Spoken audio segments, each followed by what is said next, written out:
Very delightful greetings to all viewers. This is Monica Singhal, and today we are going to discuss the present indefinite tense, which is a topic of translations. In this video, I will try to make you understand every minute points regarding the topic, and I will try to understand you by the Hindi and English also. So, let's begin today's video.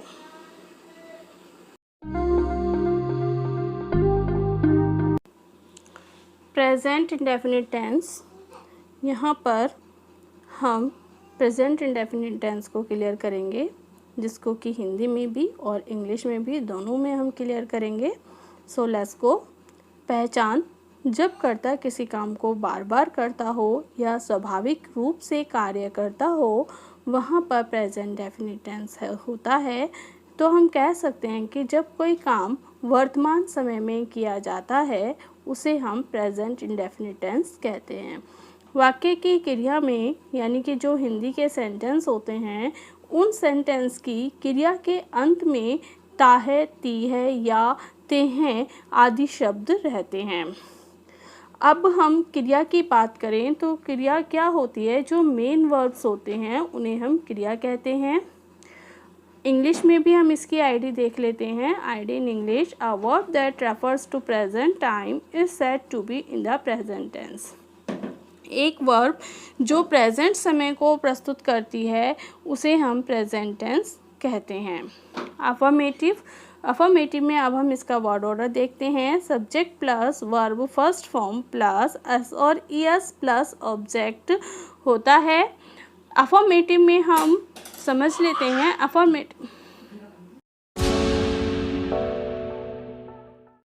Now we will discuss of affirmative sentence. Affirmative sentence का word order होता है subject plus verb first form plus S और E S plus object. It's means सबसे पहले subject आता है, फिर हम मेन वर्ब की फर्स्ट फॉर्म यानी बेसिक फॉर्म को लगाते हैं और उसमें एस और ईएस का यूज़ करते हैं। लेकिन हम एस और ईएस का यूज़ सिंगुलर सब्जेक्ट के साथ करते हैं, प्लूरल सब्जेक्ट के साथ नहीं करते हैं।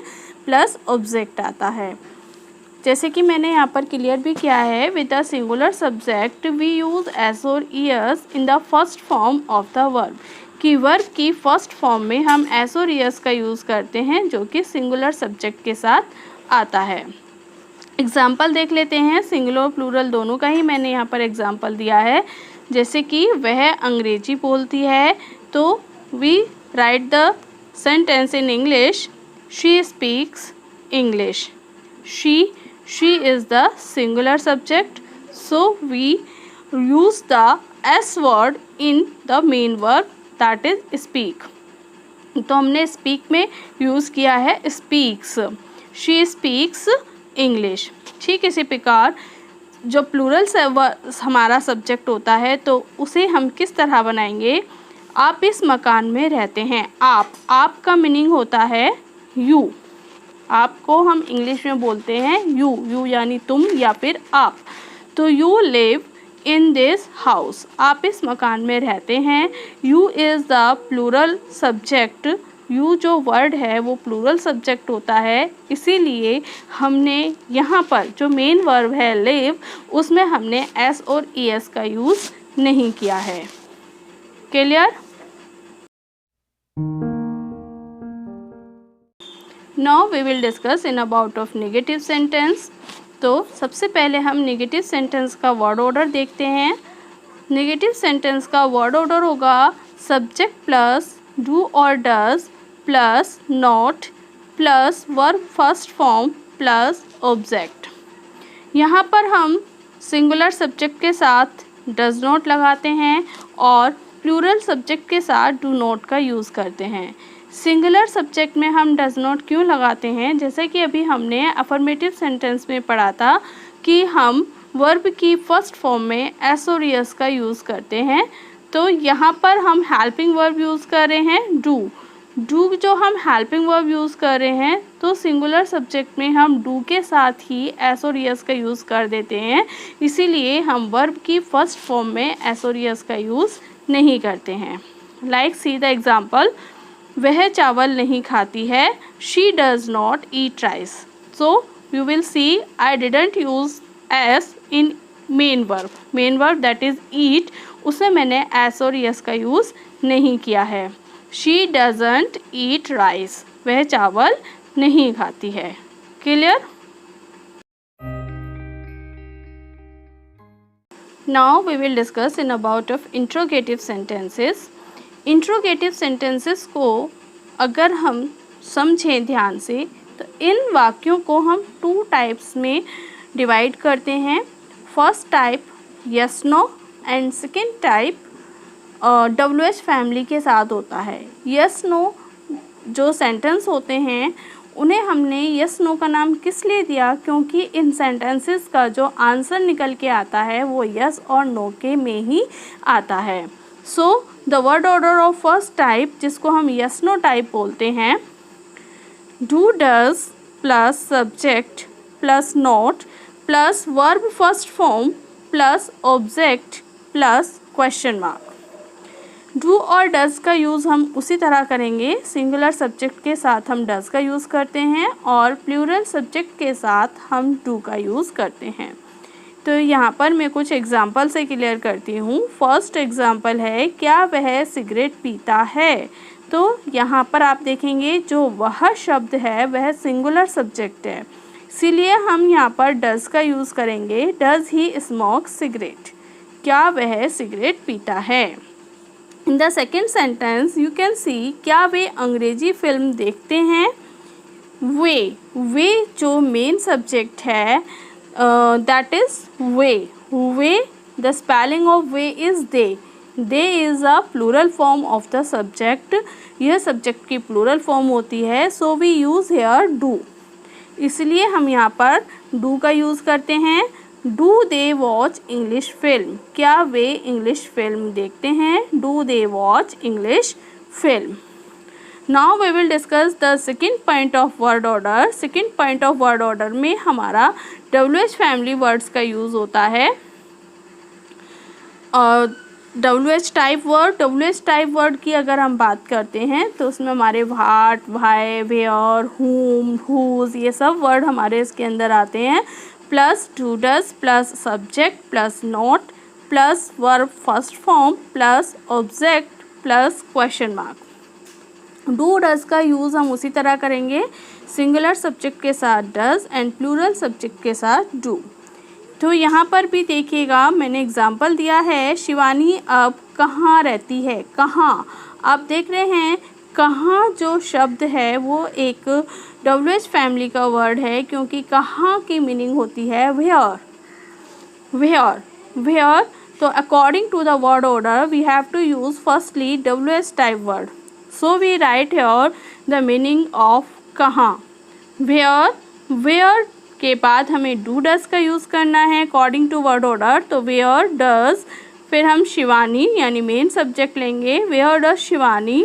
Now we use verb live now, अब शिवानी कहाँ रहती है। Where does Shivani live now.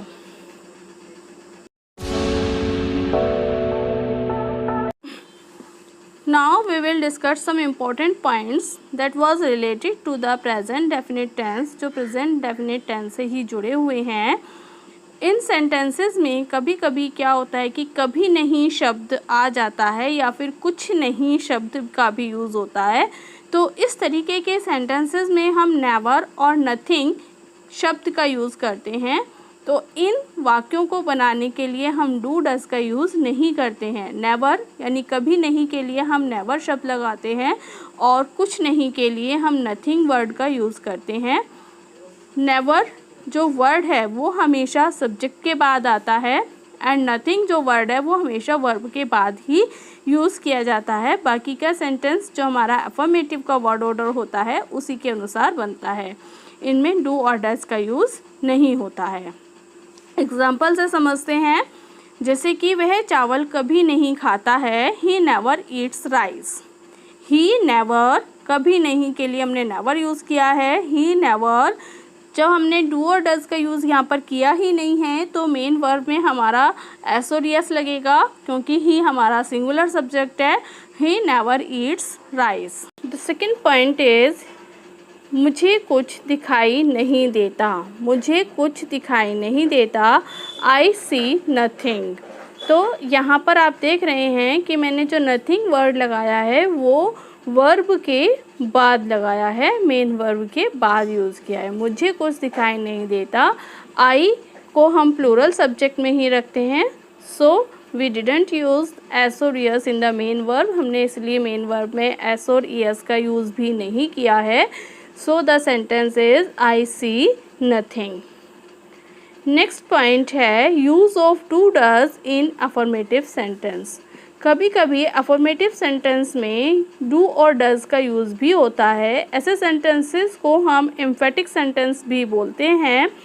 और इस तरीके के सेंटेंसेस में क्या होता है कि जब कोई वाक्य में किसी काम को करने के लिए जोर दिया जाता है, यानी कि उस काम को करने के लिए आवश्यकता या ज़रूरतें बताई जाती हैं, वहाँ पर डू और डज शब्द का भी हम यूज़ करते हैं। जैसे कि वह खाना खाता तो है, वह बाज़ार जाता तो है, वह अपनी पढ़ाई करता तो है। इस तरीके के सेंटेंसेस में हम डू और डज का यूज़ करते हैं जहाँ पर निश्चितता दर्शाई जा रही हो या किसी बात पर जोर दिया जा रहा हो।